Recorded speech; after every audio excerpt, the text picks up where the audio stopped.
네, 오늘 여러분하고 같이 얘기를 나누고 싶은 주제는 과학예술 융합, 특히 디지털 사회에서의 과학예술 융합이라는 주제로 여러분하고 오늘 좀 얘기를 나눠볼까 합니다. 이제 우리는 그 디지털 사회를 살고 있다고 이제 많이들 얘기는 하지만 이 디지털 사회가 여러분 들리시죠? 계속? 네. 예, 디지털 사회가 그 어떤 특징이 있는지 이미 우리가 디지털 사회를 살고 있기 때문에 혼돈을 가질 수 있을 것 같아요. 그리고 이제 여러분 세대는 디지털 세대라고 하거든요. 예, 저만 해도 63년도생이 이제 1963년도에 태어났기 때문에 디지털 사회가 아닌 사회를 살다가 디지털 사회로 이렇게 건너오는 과도기적 시대를 겪은 사람이고, 여러분은 디지털 세대가 시기가 이미 시작된 이후에 태어난 세대이기 때문에 디지털이라는 게 과연 무엇일까라는 고민을 그렇게 많이 하지 않은 거죠. 왜냐하면 여러분은 말 자체도 디지털 언어에 익숙해져 있고, 여러분이 쓰는 도구나 여러 가지 장치들 혹은 생활 속에서 쓰는 여러 가지들이 모두 디지털인 거죠.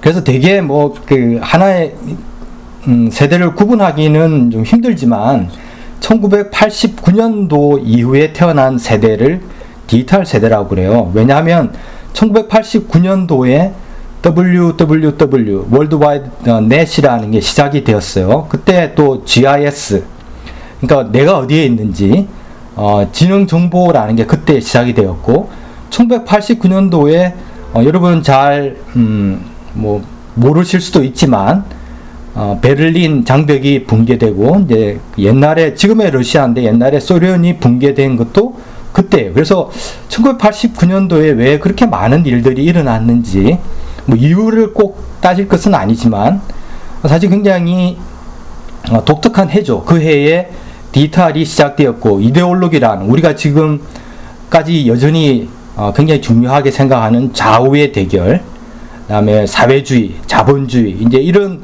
어떤 구시대의 유물이라고 할 수 있는 것들이 그때 한번 이렇게 붕괴가 온 거죠. 그래서 그 시대를 디지털 세대의 시작이다, 세대의 시작이다, 이렇게 하는 거죠. 그래서 오늘은 이런 디지털 이제 시대는 지금도 와 있고 앞으로는 더 올 것인데, 이러한 세대에 있어서 과학예술이라는 게 뭐고 융합이라는 게 뭘까, 이 부분에 대해서 여러분하고 얘기를 나눠보고 싶은 거예요.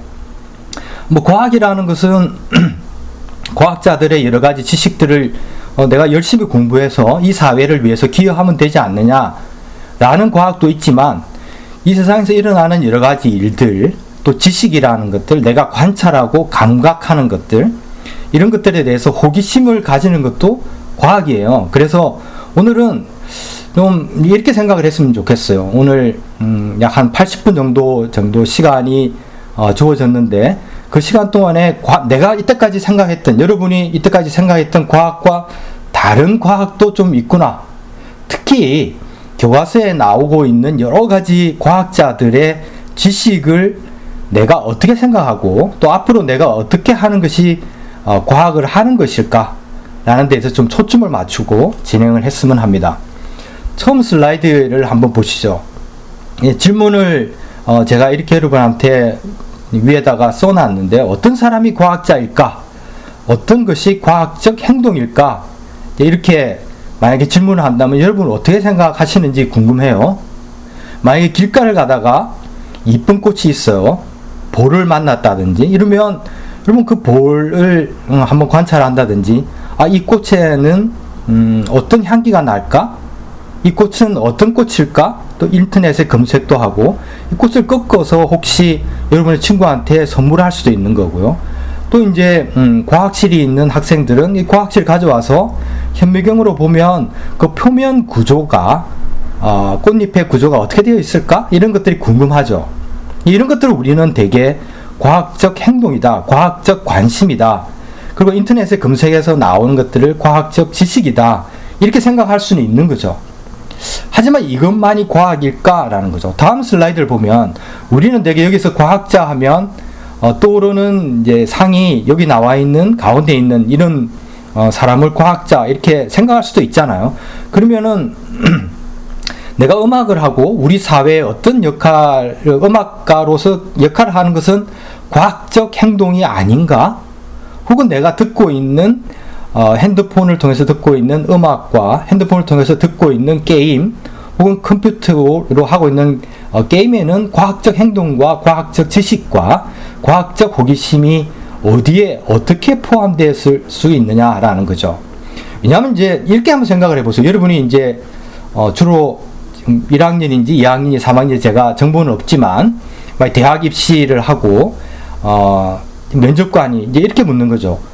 학생이 생각하는 과학은 무엇입니까? 이렇게 물어본다면 여러분은 어떤 대답을 할 수 있느냐라는 거죠. 하나 더 이제 들어가서 이 디지털 시대를 우리가 살고 있다라고 얘기를 하는데 디지털 시대에 있어서 과학은 디지털 시대가 아닌 뉴턴의 시대. 예를 들면요. 다음 아인슈타인의 시대와 지금의 시대의 과학은 무엇이 다르다고 여러분은 생각합니까? 라고 만약에 질문을 한다면 여러분 어떻게 답을 하실 건가라는 거죠. 꼭 대학을 가기 위해서 이런 질문을 하는 것이 아니라 만약에 여러분이 여러분 자신한테 묻는 거죠. 내가 과학자일까? 내가 지금 얘기하는 것이 과학일까? 라는 거죠. 이런 부분에 대해서 조금 의심 혹은 의문을 가져보자라는 거죠. 그럼 과학은 라틴어로 지식이라고 합니다. 지식인 거죠. 뭐 지식이라고 하는 거는 어떻게 보면 당연한 거죠. 근데 과학이 뭘까라는 고민은 지금 저뿐만 아니라 예전에 있던 사람들도 많이 했었죠. 특히 아인슈타인은 과학은 자유롭게 만들어진 개념과 아이디어를 말한다 이렇게 얘기를 했어요. 1907년에 쓴 그의 물리학의 진화라는 책에 이런 말이 이제 있더라고요. 그러면 과학적 개념은 뭘까요? 이 개념은 이렇게 한번 여러분한테 얘기를 드려보고 싶어요. 첫째는 숫자로 표현될 수 있는 것이죠. 그게 많으냐 적으냐, 크기가 크냐 작으냐라는 거죠. 만약에 지금 코로나 바이러스에 대한 과학은 뭘까요? 코로나 바이러스가 눈에는 보이지 않지만 굉장히 작다라는 것을 여러 루트를 통해서 여러 논문을 통해서 알고 있죠. 많은 과학자들이 그런 얘기를 하죠. 그럼 그 과학자들은 코로나 바이러스가 굉장히 작다, 나노 사이즈다라는 걸 어떻게 알았죠? 보이지도 않는데요. 혹시 어떻게 알았을까요? 혹시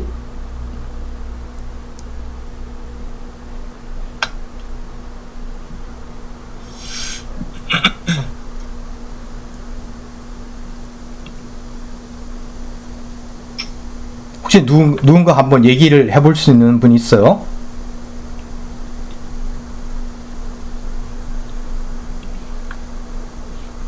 바이러스를 추출해서 현미경 같은 과학 도구로 관찰한 것 같습니다. 네, 맞죠, 그죠? 그러면 그 현미경은 현미경으로 우리가 본다라고 하는 것은 우리의 몸인가요? 아니죠. 우리 몸이 아니잖아요, 그죠? 그러면 예전에 현미경이 없던 시절의 과학과 지금의 과학은 다를 수밖에 없는 거잖아요.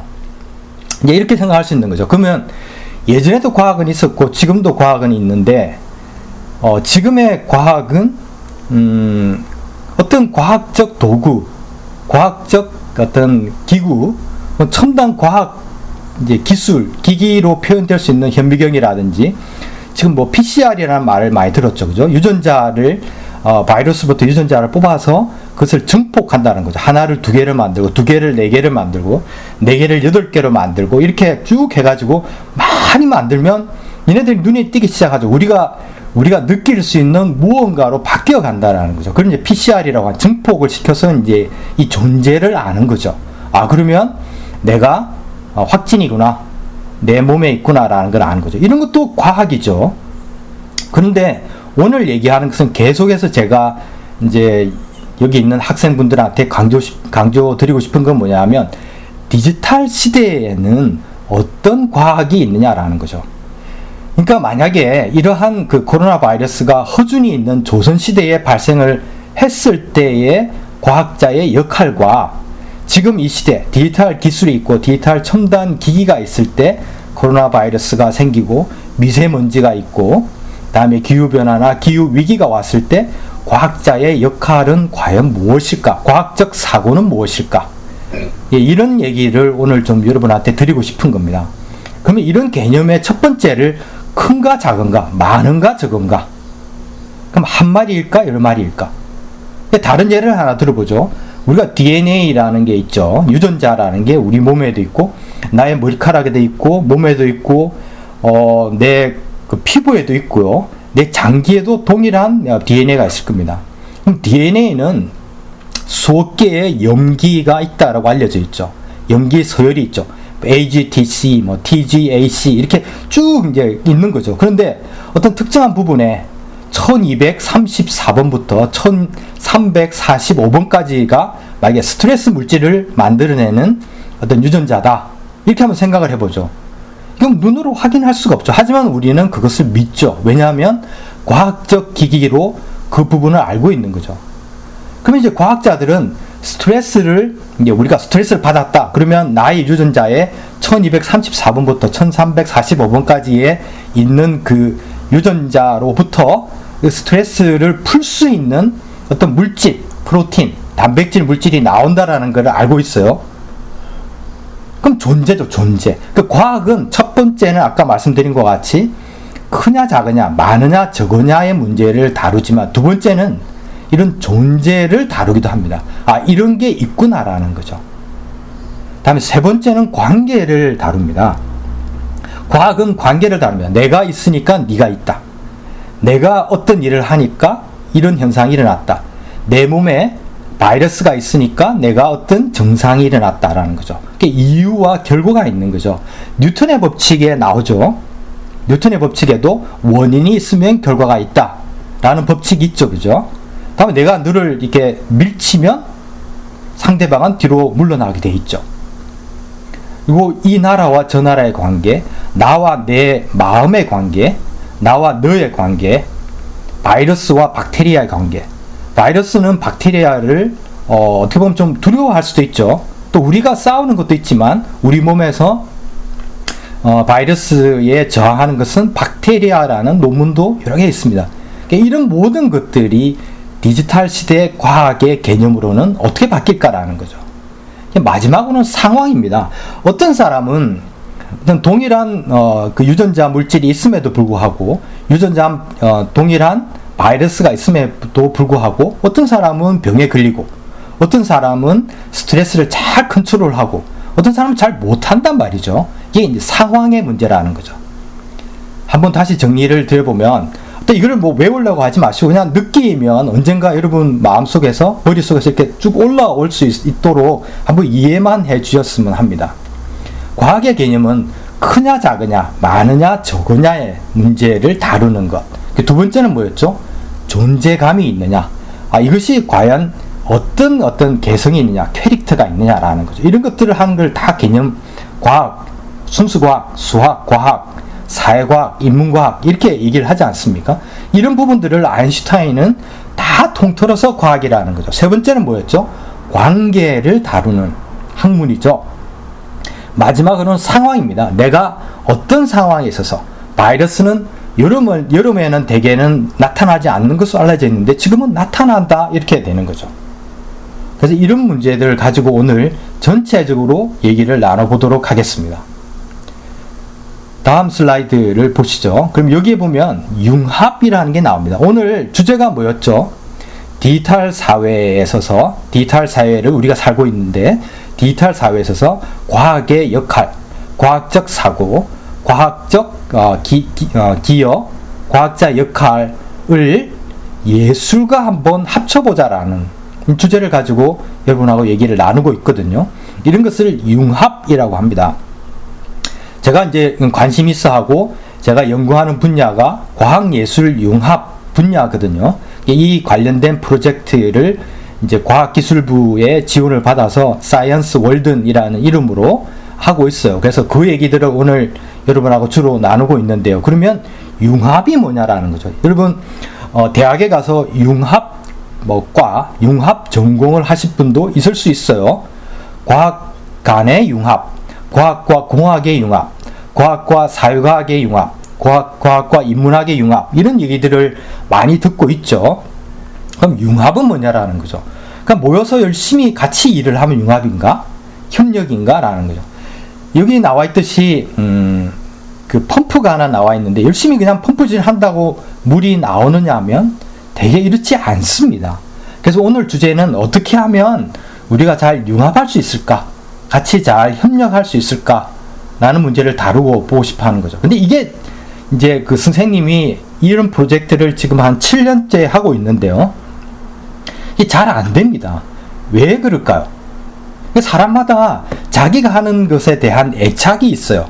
내가 만약에 어떤 기후변화를 하는 과학자다 그러면 기후변화를 하지 않는 생물 아니면 물리, 수학을 하는 과학자가 함께 합시다 라고 했을 때 한번 상상해 보시죠. 그러면 어떤 생각을 하느냐. 이것이 어떤 연구든지 간에 내가 하는 전공에 기반해서 이루어지기를 바라는 거죠. 예술가가, 만약에 과학자가 예술가한테 와서 같이 한번 협력을 해서 작품을 만들어 봅시다 이러면은 예술가는 자기가 제일 잘하는 것이 예술이기 때문에 예술에서 항상 뭔가 아이디어를 가져와서 개념을 가져와서 하고 싶은 거죠. 지금 여기 이제 야구장 보이시죠? 자, 여기서 한번 각 사람들이 뭘 하고 있는지 한번 지켜봤으면 좋겠어요. 그러니까 투수는 공을 던지고 타자는 공을 치는데 야수들은 뭔가 다른 일도 하고 있다라는 거죠. 만약에 이렇게 융합이 이루어진다면 공이 갑자기 이 타자가 친 공이 그쪽으로 날아오면 효과적으로 대처할 수 있을까라는 거죠. 그러니까 이거는 아닐 수 있다라는 거죠. 제가 여러분한테 지금 과학예술 융합에 대해서 한번 얘기를 해보시죠. 디지털 사회라는 게 뭘까요? 과학의 개념은 뭘까요? 과학의 개념은 숫자의 개념, 존재의 개념, 관계의 개념, 상황의 개념이다. 이렇게 말씀을 드려도 여러분 귀에 잘 안 들어올 수 있어요. 일단 대학 들어가면 한번 생각해 볼게요. 제가 나중에 이제 전공을 하게 되면 대학을 졸업하고 취직을 하면 혹은 연구소를 가시든 학교로 가든 그 다음에 내가 한번 얘기를 해볼게요. 이렇게 생각하기 쉽잖아요. 그죠? 그런데 융합이라는 것은 우리 생활 속에서 특히 과학이라는 이름으로 이루어지지 않으면 여러분 혈액 속으로, 여러분 유전자 속으로, 여러분의 마음 속으로, 두뇌 속으로 들어가지지가 참 않아요. 그래서 이제 어떤 사람은 수학을 전공했다, 어떤 사람은 환경공학을 전공했다, 어떤 사람은 이제 전자공학을 전공했다 그러면 평생 거기에 빠져서 다른 것을 보기가 굉장히 어렵습니다. 그래서 누군가가 같이 하자 그러면 그래 같이 하는 건 좋은데 무엇이 필요해? 나한테 무엇이 필요해? 이렇게 물어보는 거죠. 이것은 융합이 아니다라는 겁니다. 그럼 융합은 뭐냐라면 융합에서 물이 나오려고 하면은 촉진자와 마중물이 반드시 필요합니다. 이 촉진자와 마중물 그러면 뭔가 우리가 함께 협력하려면 누군가가 촉진하는 사람, 중재하는 사람이 필요하구나. 또 나오게 하기 위해서 마중물이 필요하구나. 이렇게 생각하기는 쉬운데 실제로 실천하는 것은 굉장히 어렵습니다. 사실 이제 고등학교에서도 스템이란 스팀 활동 같은 것도 R&E 활동 같은 것도 하시죠. 그러면 2명이나 3명이나 이렇게 팀을 구성해서 하면 이게 잘 안 된다는 거 여러분도 경험을 하셨을 거예요. 그럼 어떻게 하면 잘 되느냐라는 거죠. 한번 힌트를 드리고 또 이것이 여러분이 고등학교 시절에서 공부하고 일상생활에서도 한 번쯤 생각을 해보시고 적용을 해보면 어떨까라는 겁니다. 그래서 이제 제가 제안을 드린 거죠. 꼭 이것만이 가장 좋은 것이다 이런 것이 아니라 이렇게 한번 해보면 어떨까요? 라고 제안을 드리는 겁니다. 이게 무엇이냐면 사람이 모이죠. 융합을 하려면 어쨌든 모여야 되죠. 그런데 여기는 기초과학자도 있고 공학자도 있고 공학자 중에서도 여러 전공 사람이 있고 인문학자도 있고 사회과학자도 있고요. 다음에 이제 심지어 예술가도 있다고 한번 생각해 보시죠. 그럼 이런 프로젝트를 하는데 어떤 프로젝트를 하느냐? 우리 사회가 안고 있는 소외와 갈등의 문제를 한번 풀어보자. 만약 이런 문제를 여러분한테 주어졌다고 생각을 해보시죠. 소외와 갈등. 참 어려운 주제죠. 어떤 사람은 이런 방법을 써야 된다. 어떤 사람은 그것이 아니다. 다른 방법을 써야 된다. 이런 갈등들이 생기기 마련이죠. 어떤 사람은 우리 지금 마스크를 쓰는 것이 좋다라는 사람도 있죠. 그거 다 믿죠. 하지만 다른 나라를 한번 가보세요. 다른 나라를 가보면 마스크를 쓰는 것이 코로나 바이러스에 도움이 된다는 걸 인정하지만 나한테 마스크를 쓰라라고 강요할 수 없다라고 생각을 하는 사람이 대부분인 나라도 있습니다. 유럽의 스웨덴 같은 나라가 대표적인 나라입니다. 이런 나라에서는 만약에 그런 위험성이 있으면 어떤 사람이 모이는 공간에 당신이 오지 않으면 되지 않느냐라고 하는 윤리와 도덕이 더 강한 나라도 있습니다. 우리 지금 마스크 때문에 굉장히 큰 갈등이 있죠. 그죠? 그리고 마스크 쓰지 않는 사람을 미워하고 어떨 때는 증오하고 국가 차원에서 정부 차원에서 그 사람한테 어떻게 하면 벌을 줄 수 있고 하는 이런 게 우리는 아주 일반화되어 있고 도덕적인 행동이다 이렇게 알려져 있죠. 하지만 미국이나 유럽의 스웨덴 같은 나라에서는 꼭 그렇지는 않다라는 거죠. 그러면 같은 현상과 같은 지식과 과학적 지식을 가지고 있음에도 불구하고 왜 그러한 문제가 우리와 다르게 형성되느냐라는 거죠. 이게 갈등이죠. 우리도 지금 이 갈등들을 겪고 있지 않습니까? 여러분은 저 사람은 도대체 왜 그럴까? 난 저 사람 도저히 이해가 안 돼. 나 미워 죽겠어. 이렇게 생각할 게 우리의 일반적인 사고라면 또 그렇게 생각하지 않는 사람이 있다면 이런 문제들을 어떻게 사회적 갈등과 풀 수 있냐라는 거죠. 그것도 과학적인 방법으로 풀어보면 어떨까? 과학자가 사회과학자와 예술가와 인문학자 함께 이 문제를 풀려면 어떻게 되느냐? 이게 이제 실용주의라는 겁니다. 여러분 실용주의를 어떻게 이해하시는지 잘 모르겠어요. 또 아까 제가 오늘 계속해서 말씀드린 것 같이 제가 여러분한테 오늘 말씀드리는 것이 정답이다 이런 말을 드리는 것이 아니라 이런 개념과 이런 과학적 개념과 과학적 지식이 있구나라는 얘기를 드리고 참고해 달라는 겁니다. 그리고 여러분이 가지고 있는 생각을 조금이나마 제가 조금 이렇게 흔들어서 다른 사고를 가진 사람과 다른 과학적 개념과 다른 과학적 지식이 있을 수 있다라는 것을 한 번쯤 여러분도 이해를 해 주십사라고 부탁을 드리는 겁니다. 이것을 프래그매틱 실용주의라고 합니다. 한번 이런 예를 들어볼게요. 이거 잘 모르겠어요. 실용 저는 실용이라는 걸 잘 알아요, 선생님. 실용이라는 게 꼭 정의할 필요 있나요? 실용은 실용이죠. 이렇게 생각할 수 있잖아요. 그죠? 그런데 실용주의를 얘기했던 사람의 예를 한번 들어보겠습니다. 우리가 시간이라는 개념이 있죠. 시간이라는 개념이 뭔가요? 개념은 아까 제가 말씀드렸듯이 크고 작음의 문제, 다음에 존재의 문제, 내가 느낄 수 있느냐, 존재할 수 있느냐, 감각적으로 존재할 수 있느냐, 관계의 문제, 상황의 문제라고 말씀을 드렸죠. 여러분 만약에 대학을 가실 때든지 아니면 대학 이후라도 누군가가 개념에 대해서 시간의 개념을 얘기해 보세요. DNA의 개념에 대해서 얘기해 보세요. 그러면 이게 그냥 생각나는 대로 얘기하시는 것이 정답인데 한 번쯤 제가 얘기한 대로 그 숫자의 개념, 크고 작음의 개념, 많고 적음의 개념, 그 다음에 존재의 개념, 관계의 개념, 그 다음에 상황의 개념으로 이렇게 나눠서 얘기를 하면 조금 더 체계적으로 여러분의 생각을 정리해서 개념을 얘기할 수도 있겠다라는 말씀을 드리는 겁니다. 다시 돌아와서 실용주의, 프래그매틱 실용주의에 대해서 한번 얘기해 볼게요. 옛날에 시간이라는 개념이 있었겠죠. 오래전 사람들은 시간이 도대체 뭘까? 시간이라는 걸 자세하게 정의하기는 힘들지만 시간이라는 것이 뭔가 있다라는 건 알겠다. 어제가 있고 내일이 있고 지금이 있으니까 시간이 있었겠지 이라는 거죠. 근데 어느 순간에 새로운 개념이 하나 툭 만들어집니다. 뭐죠? 시계라는 게 만들어집니다. 우리가 시계는 없었던 시절이 있었죠. 물시계, 누군가가 우리나라의 세종대왕과 장영실이 시계라는 걸 만들었어요. 시간이라는 개념은 이미 존재를 했잖아요. 시계가 없을 때도 있었잖아요. 그죠?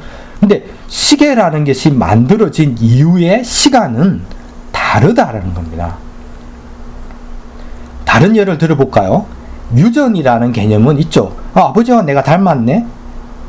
뭔가 모르지만 콩이 만들어졌는데 그 전에 콩과 비슷하네 라는 거죠. 소나무는 소나무에서 만들어지고 뭐 개구리는 개구리로부터 이어지고 그게 유전이죠. 닮았네, 또 동일한 것들이 만들어지네 라는 거죠. 하지만 1970년도에 DNA라는 것이 발견이 되죠. 누군가가 DNA를 분석할 수 있는 첨단 과학 기술을 만들어내죠. 신개념입니다. 근데 DNA가 존재하기 이전에, DNA라는 개념을 우리가 발견하기 이전에도 유전이라는 건 있었습니다. 유전이라는 건 과학적 개념이 있었죠. 그런데 DNA라는 게 만들어진 이후의 유전은 전혀 달라집니다. 이것을 우리는 개념이 완성된다라는 거죠. 그럼 시간과 DNA와 바이러스와 생명과 이런 개념들이 끊임없이 진화가 일어나고 있는 거죠. 유전도 DNA 이후에 뭔가 새로운 것이 발견이 되면 또 새롭게 완성이 되죠. 계속 완성이 반복된다라는 거죠. 지금 시간에 대해서 완벽하게 정의할 수 있는 사람은 아마 없을 겁니다.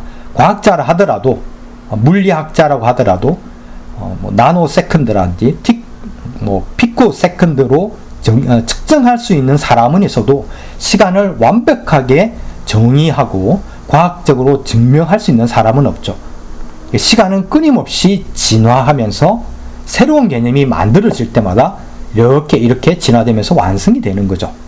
그러면 그 만들어진 이러한 실용주의 과학으로 완성되는 융합의 결과에는 여기는 물리학이, 인문학이, 사회과학이, 예술이 이렇게 구별해낼 수 없다라는 거죠.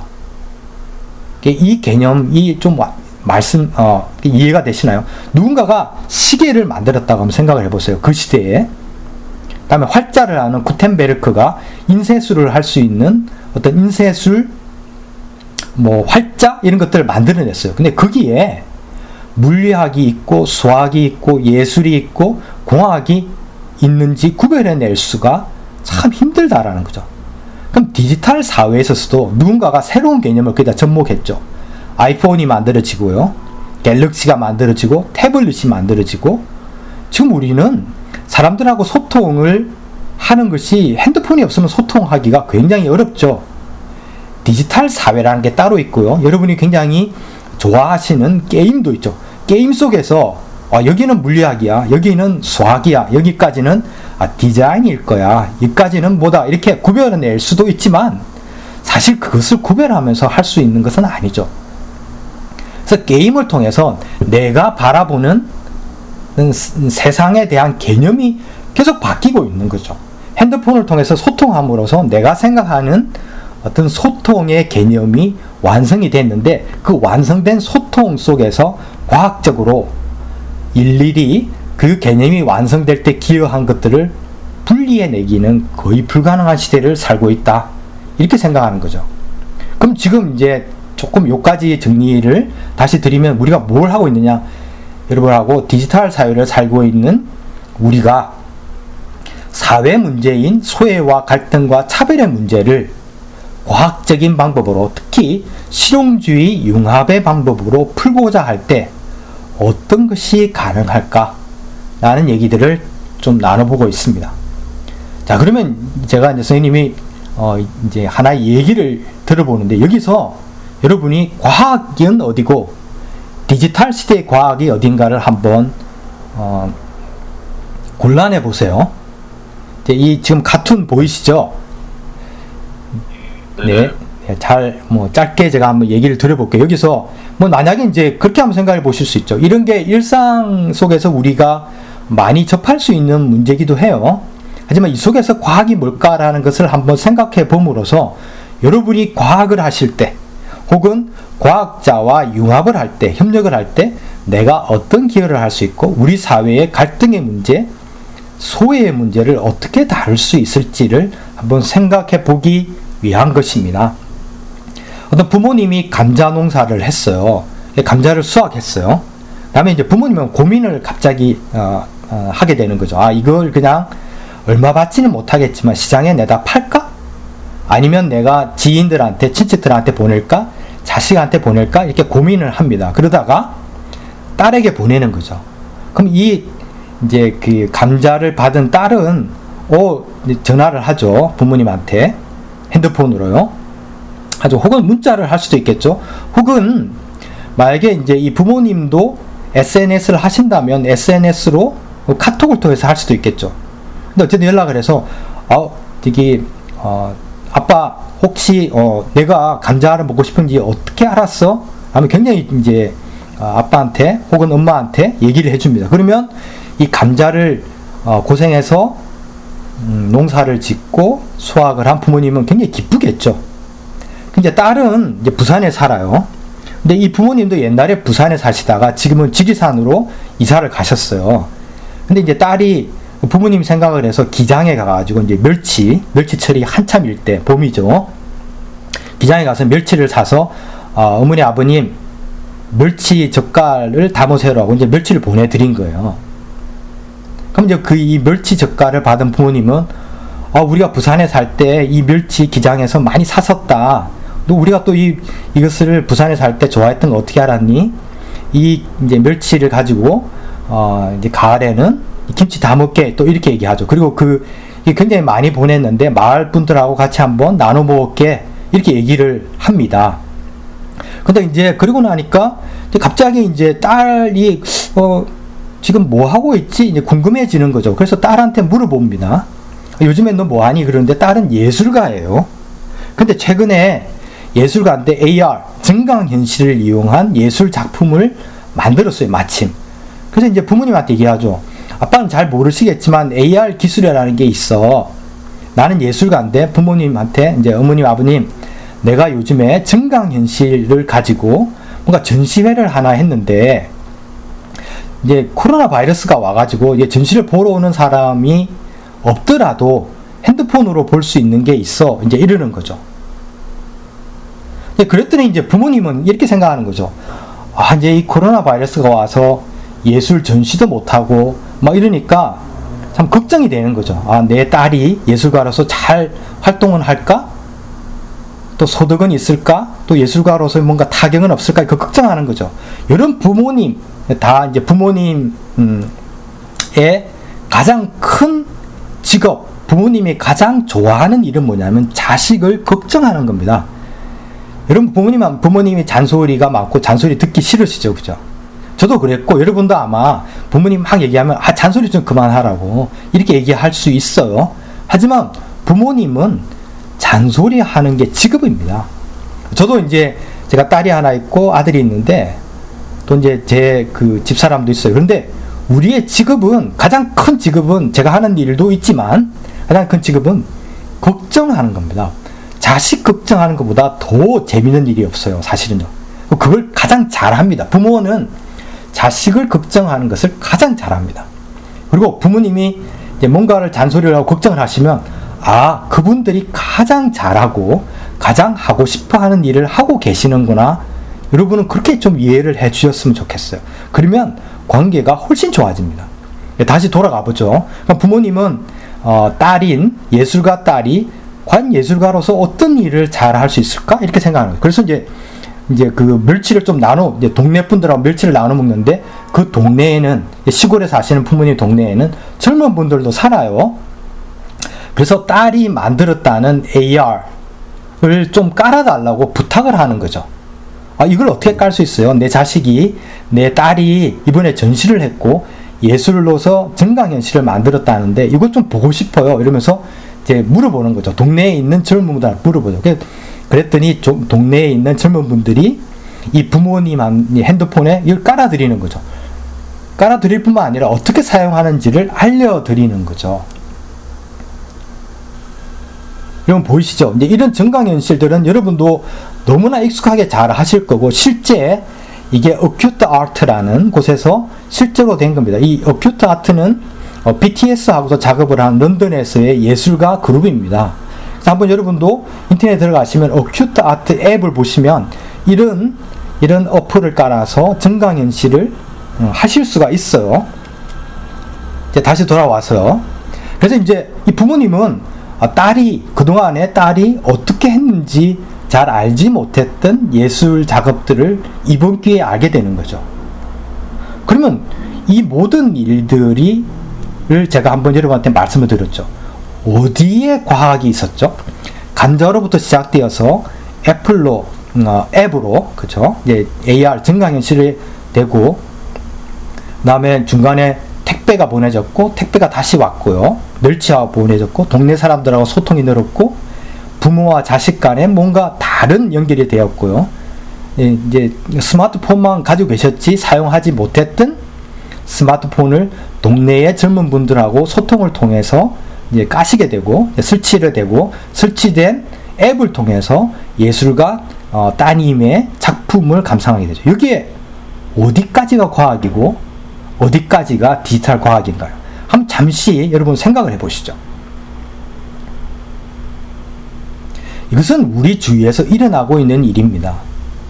그래서 내가 과학을 해야지, 과학자로서 이 사회의 전자공학자로서, 컴퓨터공학자로서, 환경공학자로서, 아니면 로봇을 연구하는 과학자로서 이것을 해야지라고 해서 생활과 분리되어서 생각하는 것이 아니라 우리 생활 속에서 우리 사회적 문제를, 갈등과 소외와 여러 가지 사회 불균형의 문제를 함께 풀기 위해서 일상 속으로 들어와서 여러분이 하는 과학을 했을 때만이 진정한 융합의 과학, 특히 실용적 과학, 실용주의 과학을 할 수 있다라는 것이 오늘 제가 여러분한테 계속해서 강조드리는 부분입니다.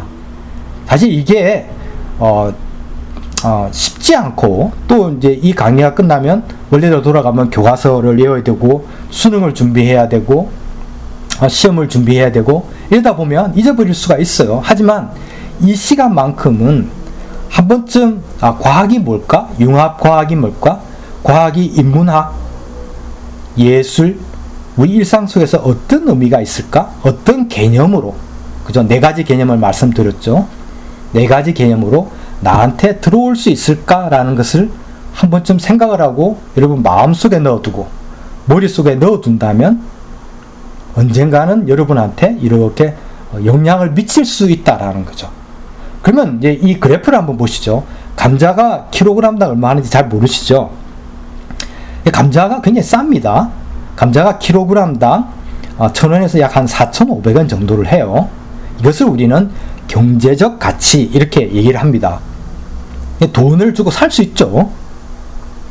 그런데 이제 감자가 가져오는 다른 경제적 가치, 제가 지금 말씀드린 것에서 다른 경제적 가치가 발생을 했습니다. 감자를 부모님이 그 예술가 따님에게 보냄으로써 생긴 다른 경제적 가치, 교환의 가치가 생겼죠. 이 따님은 기장에 가서 멸치를 사고요. 또 택배가 생겼죠. 시장에서 사는 게 아니라 택배라는 경제적 가치가 발생을 했죠. 그런데 이것보다 더 중요한 것은 따님과 부모님이 서로 연결이 되고 좀 더 많은 소통이 일어나고요. 그 다음에 마을 분들과, 특히 마을의 젊은 분들과 인간관계가 맺어집니다. 아까 관계가 개념 속에서 이해할 수 있다고 말씀을 드렸죠. 즉 감자로 시작된 이 하나의 사건이, 일이 사회적 가치, 인간관계의 가치로 되는 거죠. 이것을 돈으로 환산한다면 과연 얼마쯤 될 거냐라는 거죠.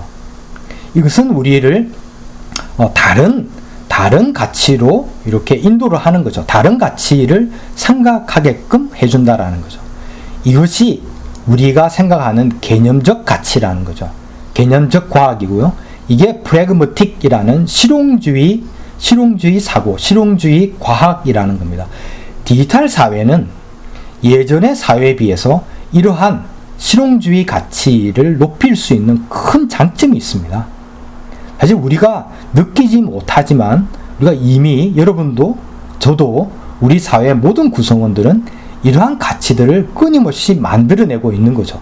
그런데 늘 우리는 경제적 가치만 생각하고 있을 수도 있다라는 겁니다. 그래서 오늘은 조금 더 다른 생각을 해봤으면 좋겠다는 거죠. 지금까지 말씀드린 이런 부분들을 스토리 위주, 하나의 스토리. 여러분이 한번 스토리를 생각해 보시죠. 나한테 일어났던 지난 왜 하필이면 우리가 고등학교일 때 코로나가 왔을까? 이렇게 생각하면 상당히 억울하죠. 빨리 끝내고 좀 빨리 공부도 해야 되고, 빨리 수능도 봐야 되고, 빨리 그 어떤 그 스펙도 쌓아야 되는데 왜 하필이면 내가 고등학교 때 이런 일이 일어났을까? 이렇게 생각하지 말고요. 코로나라는 개념이 여러분한테 온 겁니다. 어쩔 수 없습니다.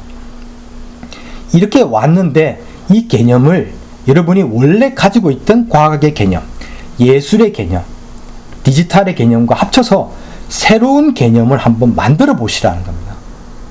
아, 내가 어떻게 해요? 내가 대학 가서 할게요. 이러면 늦을 수 있어요.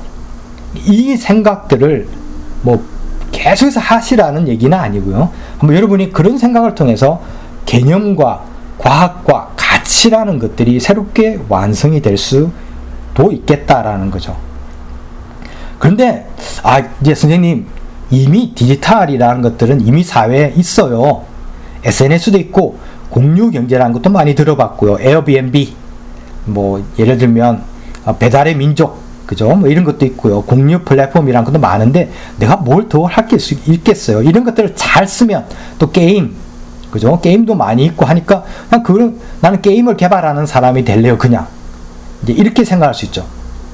하지만 다르게 한번 생각해 보자라는 거죠. 그러면 여러분이 디지털 사회에 있어서 다르게 역할을 하려면 어떻게 해야 되느냐? 지금의 플랫폼 경제로 충분하냐라는 거죠. 이것이 아니라는 얘기를 두 번째 주제로 넘어갑니다. 디지털 사회를 좀 더 바라보고자 한 거죠. 작년에 이 두 가지 영화가 상영이 되었어요. 여러분 공부하시느라 바빠서 못 보셨겠지만 The Platform이라는 오른쪽 영화는 스페인 영화고요. 왼쪽에 이제 영국, 프랑스, 벨기에에서 만든 미안해요 리키라는 영화입니다. 이 두 가지가 공유 경제, 디지털 사회에 있어서 플랫폼 경제를 조금 비판하는 그런 두 가지 영화가 나왔습니다. 이 두 가지 영화를 제가 말씀드릴 수는 없지만 이게 뭐냐면 이제 이 그림에서 왼쪽 그림의 제일 아래에 나오는 긱스 이코노미라는 게 있죠. 긱스 이코노미. 긱스 이코노미를 한번 들어보셨어요? 아니요.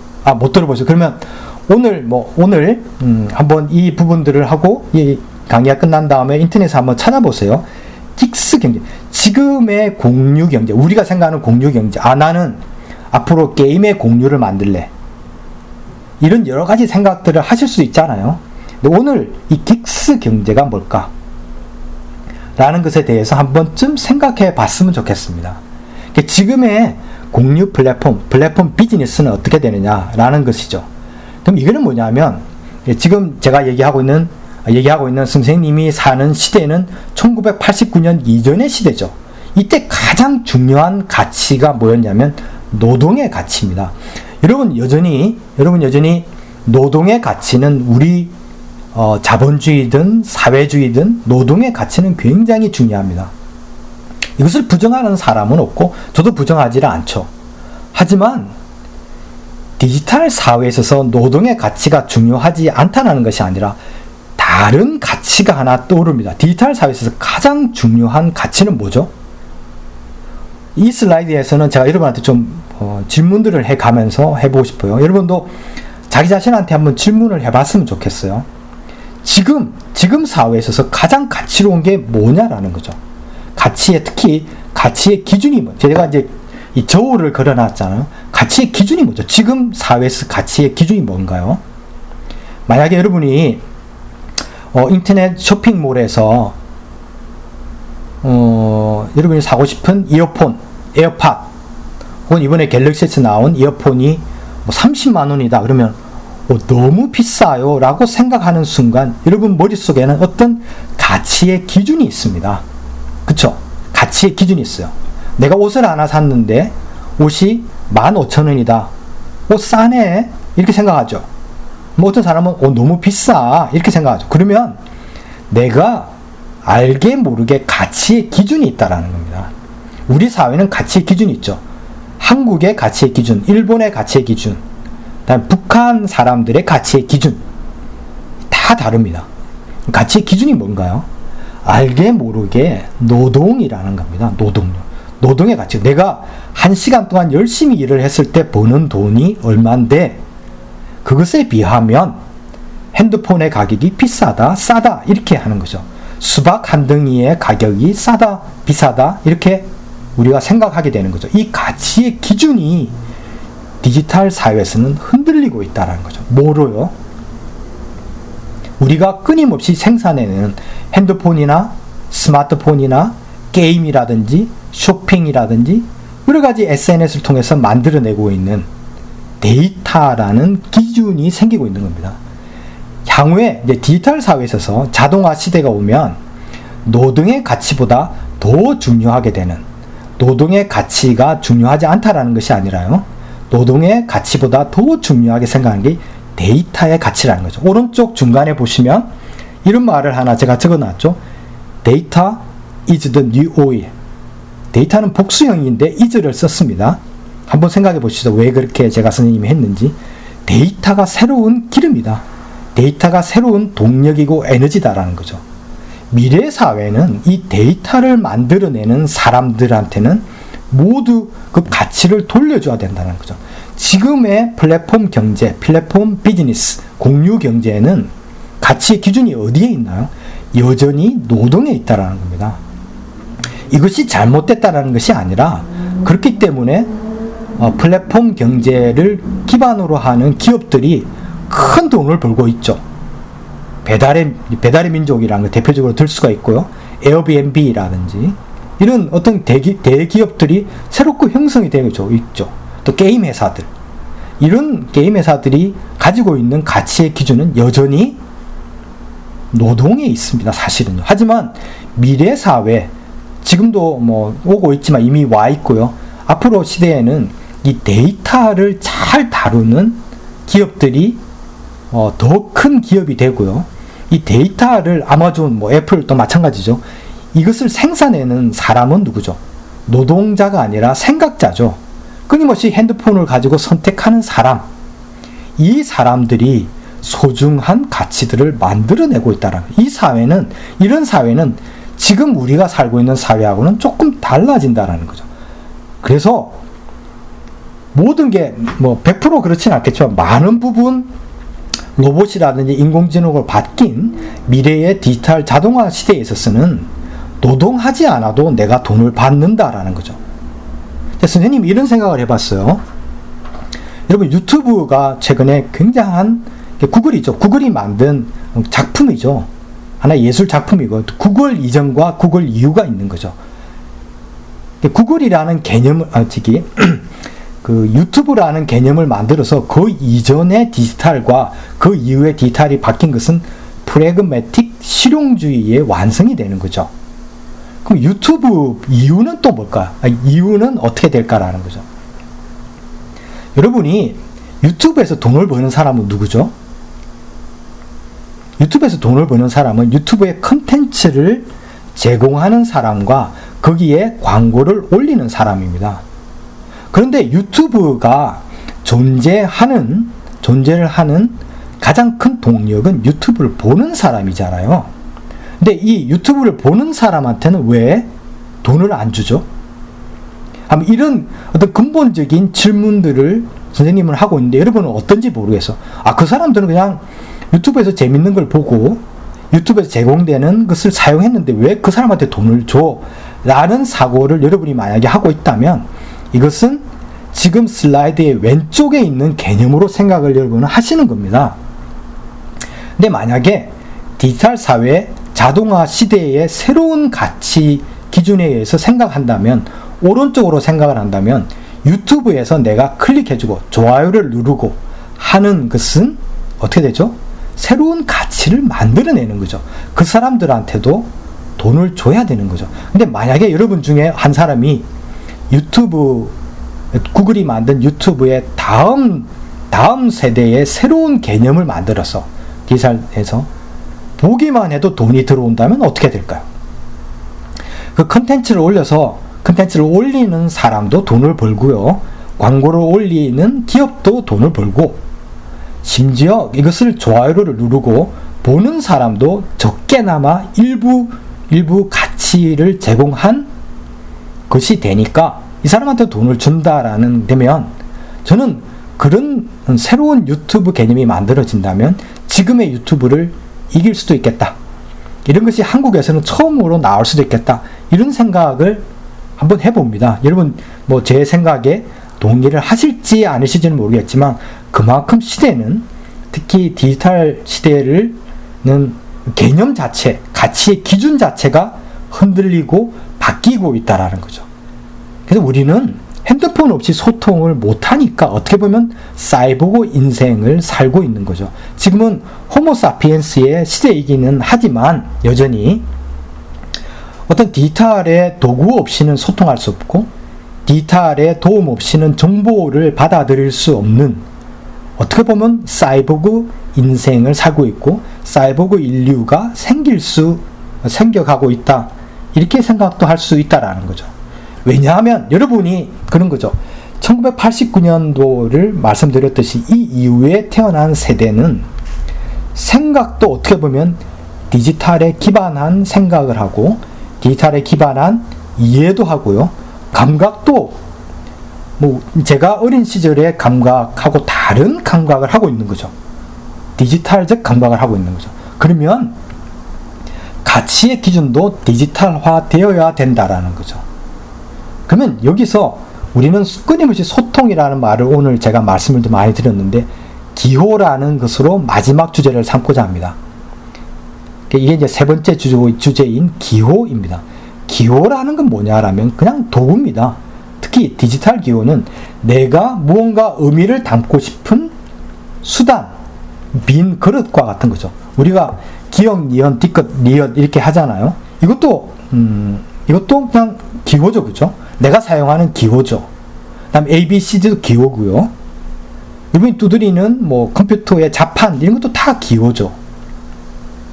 기호는 너무 어렵게 생각하지 마시고 내가 다른 사람에게, 우리 사회에게 혹은 내 자신에게 의미를 전달하고 싶을 때 사용하는 도구, 이것을 기호다 이렇게 한번 생각을 해보시죠.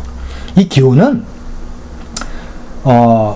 저와 같은 장년층이나 어르신 세대에 있어서는 굉장히 어렵습니다. 사실은 디지털 기호란. 하지만 여러분은 태어나면서부터 여기에 굉장히 피부로 느끼고 있기 때문에 굉장히 쉽게 전달하고 쓰고 있습니다. 이미 쓰고 있죠. 그리고 앞으로의 시대는 이런 가치가 소통이, 시스템이, 사회의 여러 가지 시스템이 이 기호로 만들어지고 있는 거죠. 이런 이제 두 가지 질문 여러분한테 한번 들어보겠습니다. 첫 번째 정보는요. 첫 번째 정보를 여러분한테 드리면 내일 태양이 뜨지 않습니다라고 뉴스에 떴어요. 그럼 여러분 어떤 생각이 드세요? 머릿속에 한번 넣어놔 보세요. 정보 두 번째 뉴스에는 디지털 시대가 오고 있습니다라는 정보, 두 번째 정보가 여러분한테 주어진 거죠. 제가 만약에 여러분한테 두 가지 질문을 드리고 시험을 봐요. 뭐 수능의 시험이든 대학에 왔던 시험이든 입사 시험이든 되는 거죠. 그러면 어떤 정보가 어떤 특징을 가지고 있을까요? 코로나 지금 다음 주부터는 코로나의 여러 가지 사회적 거리두기를 3단계로 올립니다라는 정보는 정보 1에 가까울까요? 2에 가까울까요? 코로나가 갈수록 심각해지고 있습니다. 라고 하는 정보는 정보 1, 즉 내일 태양이 뜨지 않습니다. 라는 정보일까요? 아니면 정보 2, 디지털 시대가 다가오고 있습니다. 라는 정보에 가까울까요?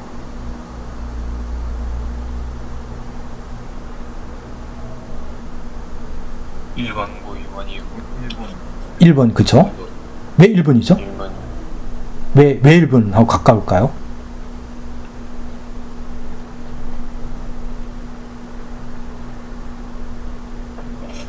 정보를 알려주기 때문에. 만약 2번도 정보이다 이렇게 한번 생각해 보세요. 어떤 정보이기 때문에 정보의 개념을 한번 생각해 보시죠. 이 정보는 할 수 있는 선택이 많은가요? 적은가요? 아까 수의 개념을 얘기했죠. 정보 1. 내가 만약에 내일 태양이 뜨지 않습니다라는 정보를 딱 줬을 때 여러분이 선택할 수 있는 숫자가 많아요? 적어요? 그쵸. 극단적으로 적어요. 그쵸.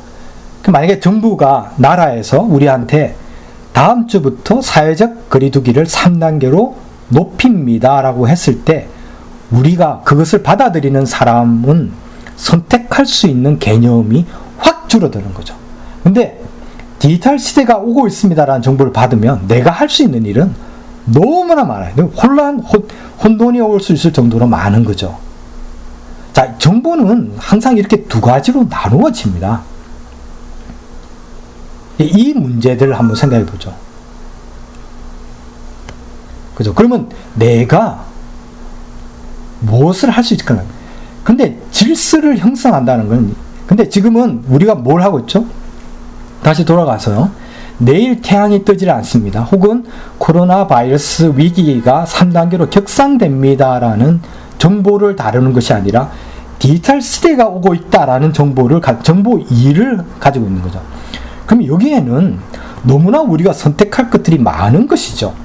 그럼 여기서 우리가 할 수 있는 일이 뭐라는 거죠. 그러니까 너무나 많기 때문에 혼돈이 오는 거죠. 그러니까 좀 복잡하니까 좀 간단하게 해주세요 라고가 되지 않는다라는 겁니다. 여러분이 선택하고, 여러분이 택하고, 여러분이 소통하고, 여러분의 질서를 디지털 세대는 디지털 시대를 책임지는 디지털 세대인 여러분이 그 질서를 만들어야 되는 겁니다. 코로나 바이러스 시대에는 이 질서를 누가 만들고 있나요? 어떻게 보면 우리가 만들기도 하지만 정부가 만드는 게 굉장히 큽니다. 한번 생각을 해보시죠. 그쵸? 정부가 만드는 게 큽니다. 정부의 말을 잘 들으면 좋은 사람, 착한 사람, 윤리적인 사람, 도덕적인 사람이 되죠. 저도 동의합니다. 그 부분에 대해서는. 하지만 디지털 시대가 오고 있는데 정부한테 아니면 선생님, 여러분의 대동고등학교 선생님들한테 선생님 내가 어떻게 해야 돼요? 이렇게 물어보시면 안 된다는 겁니다. 그때는 어떻게 되느냐? 여러분이 정보를 주고받고 새로운 질서를 만들어내야 된다는 겁니다. 그러니까 선생님과 같이 나이 든 세대한테 그것을 물어보시면 안 되죠. 나이 든 세대는 뭘 하는 게 직업이라고요? 걱정을 하는, 저희는 걱정을 할 뿐입니다. 근데 새로운 질서와 시스템을 만들어내는 건 여러분이 만들어야 됩니다. 너무 큰 부담을 주지 마세요. 이렇게 하지만 여러분의 시대가 오고 있는 겁니다. 이미 와 있고요. 근데 이 시스템은 소통을 할 때 만들어집니다. 여러분 혼자 시스템을 만들어낼 수 없다는 건 너무나 당연하지 않습니까? 너무나 당연하거든요. 그러면 여러분이 소통을 해요. 소통을 뭐로 하죠? 디지털로 하고 있다는 겁니다. 물론 디지털로 100% 하는 건 아니지만 많은 부분들을 여러분은 디지털 기호로서 하고 있다는 겁니다. 자, 그래서 이제 과학예술융합의 프로젝트를 짧게 오늘 이것을 길게 제가 설명드릴 수 없지만 디지털 기호로서 어떤 소통을 할 수 있느냐라는 걸 조금 한 20분밖에 안 남아서 20분 정도 남았거든요. 너무 길게 해서 이제 좀 지우시겠지만 최선을 다해서 좀 여러분한테 설명을 드리려고 노력하고 있습니다. 그럼 이제 경제, 예술, 교육 이것을 시스템으로 한번 해보죠. 이 경제 시스템은 이미 존재를 하잖아요. 하지만 이 경제를 내가 열심히 대학 가서 경제를 열심히 공부해서 이 세상의 경제를 살려야지 이렇게 생각하지 마시고 제가 선생님이 여러분한테 걱정하고 부탁하는 건 뭐였죠? 경제 시스템에 대한 질서를 만들어 보시라는 겁니다. 아담 스미스가 만들고 길 브레이스라는 그 노벨 경제학상을 받은 사람의 경제학을 열심히 공부하는 과학을 지식을 받아들여서 하는 것도 경제지만 새로운 디지털 시대에는 새로운 디지털 소통의 기호를 이용해서 새로운 질서를 한번 만들어 보면 어떻겠느냐라는 거죠. 그러면 경제 기호에 여러 가지가 있죠, 그죠? 하지만 가장 대표적인 의미를 전달하는 기호가 뭐가 있냐면 돈이라는 겁니다. 돈도 기호입니다. 선생님, 기호가 잘 이해가 안 됩니다. 기호가 뭐였죠? 내가 다른 사람에게 의미를 전달하고 싶을 때 도구가 기호라는 거죠. 내가 시장에 가서 고기를 사고 싶다, 과일을 사고 싶다, 핸드폰을 사고 싶다 라는 여러분의 의미, 의지, 희망을 담는 도구가 뭐죠? 경제 시스템에서의 기호인데 그것이 돈이라는 겁니다. 그쵸?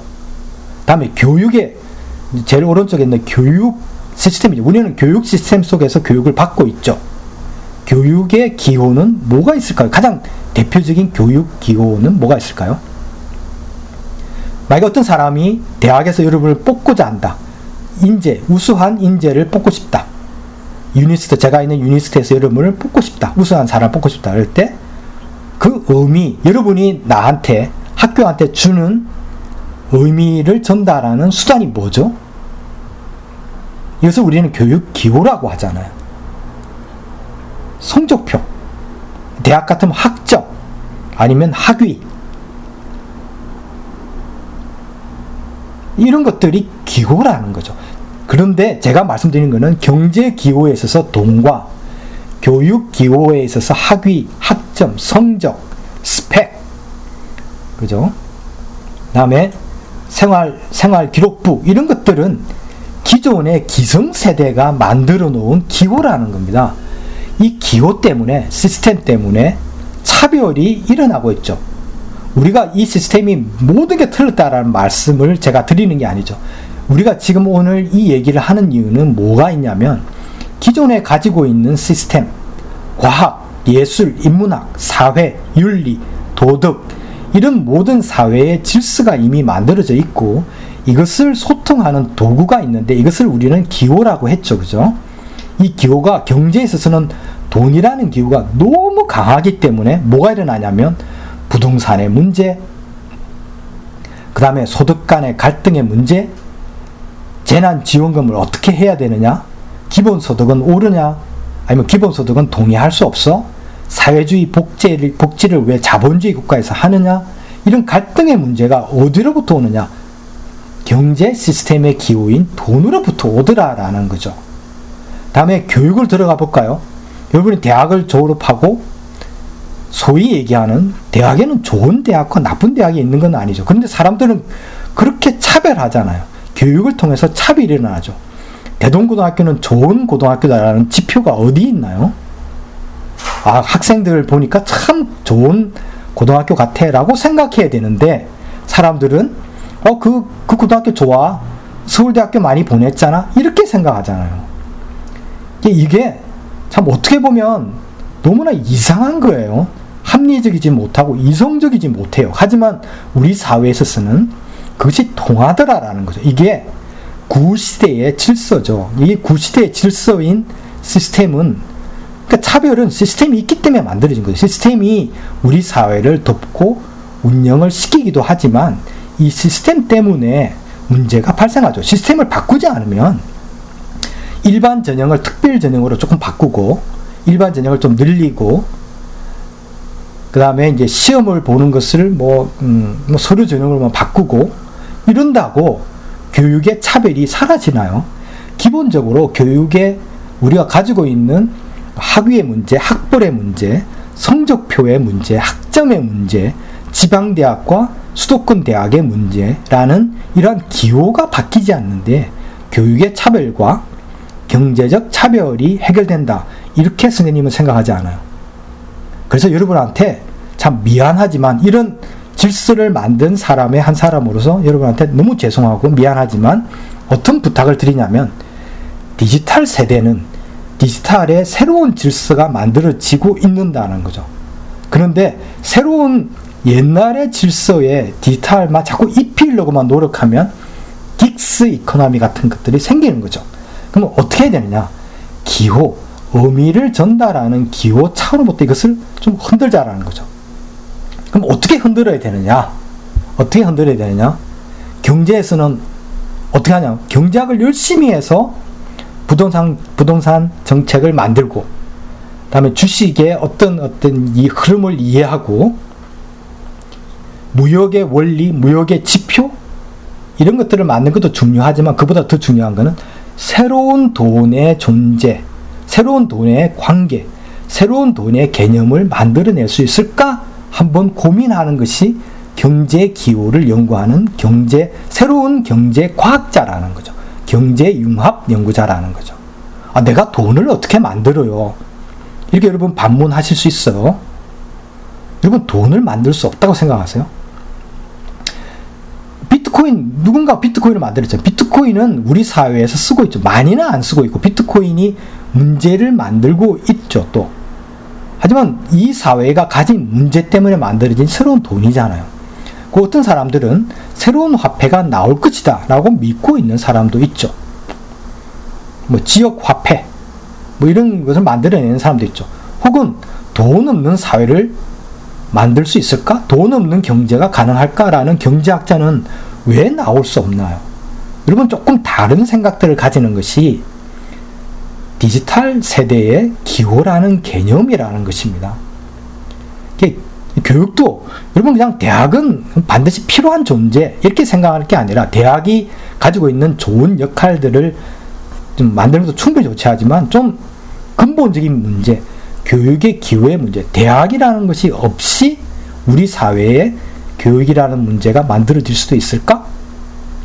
학점 없는 사회, 학점이 없이도 학생들이 열심히 공부할 수 있는 수업을 내가 만들 수 있을까? 어떤 기호를 만들어서 만들 수 있을까? 학위가 없이도 사람들을, 인재를 잘 뽑을 수 있을까? 제가 만약에 이제 어떤 뭐 LG에 있는 사람이다, 아니면 삼성에 있는 사람인데 인재를 뽑고 싶을 때 이 사람들 주로 뭘 보나요? 여러분이 어떤 대학을 나왔는지 보죠. 지금의 교육 기호를 보고 있다라는 겁니다. 그런데 여러분이 어떤 새로운 개념, 실용주의 프래그마틱 개념을 열심히 잘 만들어서 획기적인 걸 하나 만들어 가지고요, 삼성이든 애플이든 아마존 이런 회사에서 어떤 인재를 뽑을 때 그 기호를 보고 사람을 뽑을 수만 있다면 이 사회의 소통의 소외의 문제, 차별의 문제가 풀릴 수도 있겠다, 이렇게 생각을 선생님은 하는 겁니다. 그래서 제가 오늘 좀 강조드리고 싶은 것은 이러한 기호의 문제를 여러분이 근본적으로 바꾸기 위해서는 어떤 과학이 필요하고 어떤 융합이 필요하고 어떤 시스템을 만드는 소통이 원활하게 되느냐라는 거죠.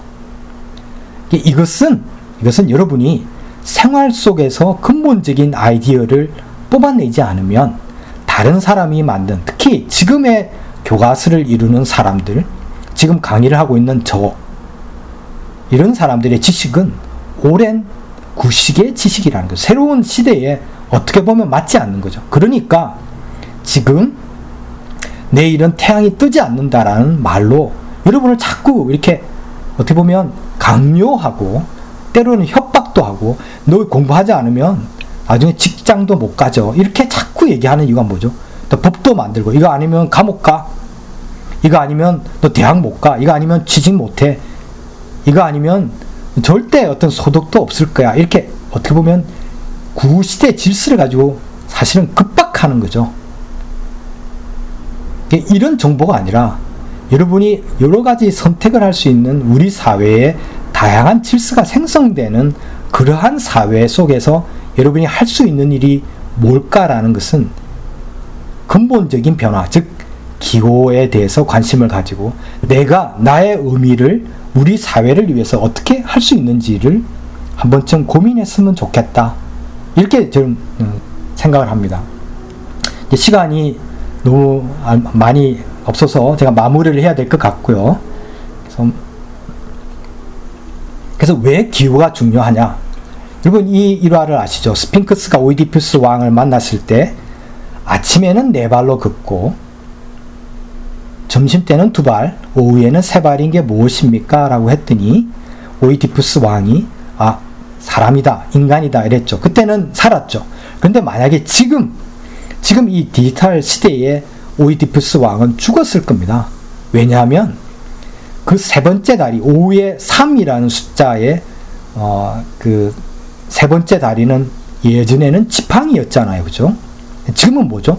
인간은 이것 없이는 살 수가 없습니다. 이제 디지털 사회에서는 이것 없이는 살 수 없는, 이것이 기호라는 겁니다. 여러분, 남들이 만든 기호에 더 이상 자꾸 자신을 포기하지 않았으면 좋겠습니다. 오늘 여러분한테 드리고 싶은 말씀도 많고 하지만 이것만이 여러분한테 꼭 드리고 싶은 얘기죠. 기호, 즉 사람들이 만들어놓은 법의 시스템, 경제의 시스템, 예술의 시스템, 교육의 시스템을 받아들이고 열심히 공부하고 지식으로 공부하시되 여러분이 사회에 기여할 수 있는 것은 새로운 시대에 맞는 기호라는 겁니다. 그리고 그 시스템을 너무 따르지 마시고 여러분 나름의 질서를 통해서, 왜냐하면 새로운 질서가 오고 있다라는 정보만이 여러분이 가지고 있는 정보라는 겁니다. 예, 좀 오늘은 아쉽긴 하지만 쭉 넘길게요. 그런데 이 부분은 좀 여러분이 좀 고려를 해 주셨으면 좋겠습니다.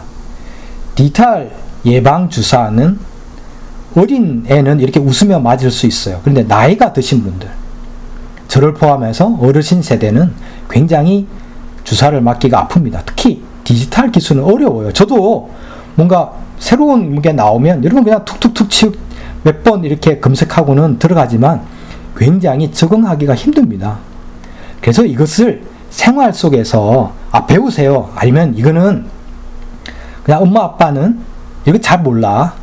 이 게임 그냥 어떻게 내가 게임하는 거를 부모님은 이해할 수 있겠어요? 좀 이해 못하면 그만 가만히 있어. 잔소리 하지 마. 이렇게 하지 마시고 부모님 세대 혹은 할머니 할아버지 세대에 있어서도 이 디지털 기호 없이는 더 이상 소통이 힘든 시대를 살고 있다라고 여러 번 말씀을 드렸잖아요. 이 시대에 있어서 여러분의 역할은 뭔가요? 디지털 백신을 만드는 겁니다. 디지털 백신을 부모님 세대, 할아버지 할머니 시대를 위해서 여러분이 만들어 주셔야 됩니다. 그 질서가 만들어질 때 소통의 문제, 차별의 문제, 불균형의 문제, 소득 불균형의 문제, 이런 것들이 풀려나가는 거죠. 이게 결코 쉬운 일은 아니라는 걸 선생님도 잘 알고 있고, 또 누가 다 망쳐놓고 여러분한테 다 해결하라 라고 부탁을 드리는 것도 알고 있습니다. 하지만 어쩔 수 없어요. 여러분이 맡아주셔야 되고 그것에 박수를 보낼 수밖에 없는 것이 기성세대입니다. 기성세대는 목소리를 좀 낮추고 여러분의 목소리를 잘 듣고 여러분이 백신을 만들어 주시면, 특히 디지털 시대, 과학, 예술, 기호를 잘 이렇게 습득할 수 있고 익숙해질 수 있는 그런 디지털 백신을 만들어 주시면 저희가 맞고 그 시대를 함께 사는 그러한 새로운 질서가 만들어지기를 믿는 거죠. 그래야만 서로가 알아듣는 겁니다. 지금과 같이 알아듣지 못하는 언어로 서로 세대 간의 갈등만 계속 깊어지는 거죠. 그래서 그 알아들을 수 있게끔 만드는 것은 여러분도 노력하고 저희 세대도 노력해야 되는 거죠. 그래야만 장벽을 넘을 수 있는 거죠. 블록체인과 같은 장벽을 넘을 수 있는 거죠. 그래서 우리 기성세대 혹은 여러분 세대, 또 여러분 간에도 마찬가지죠. 누군가를 걱정하고 누군가의 걱정을 받아주는 것이 삶의 의미가 되는 거죠. 왜죠? 왜냐하면 디지털 사회에 있어서는 서로가 관심을 가져주고 서로 선택하고 데이터를 생성하는 것 자체가 구시대의 유물인 오래된 가치의 기준을 넘어서는 새로운 가치의 기준을 끊임없이 만들어내고, 데이터 is the new oil. 그쵸? 내가 클릭하고 누군가를 걱정하고 누군가를 좋아한다는 표시만으로도 소득이 생기고 그것들이 우리 사회를 지탱할 수 있는 동력이 될 수 있다라는 겁니다. 제가 너무 많은 얘기, 또 너무 하고 싶은 얘기가 많아서 대동고등학교 여러분 학생들에게 좀 중구난방으로 얘기했을 수도 있지만, 제가 여러분한테 하고 싶은 말, 그리고 여러분한테 부탁하는 말이 무엇인지는 영리한 여러분은 잘 이해를 해 주셨을 것으로 믿고 오늘 이상 강의를 마치고요. 코로나가 빨리 이렇게 끝나기를 여러분하고 같이 희망하면서 오늘 긴 시간 들어주셔서 감사드립니다. 고맙습니다. 수고하셨습니다. 고맙습니다. 고맙습니다.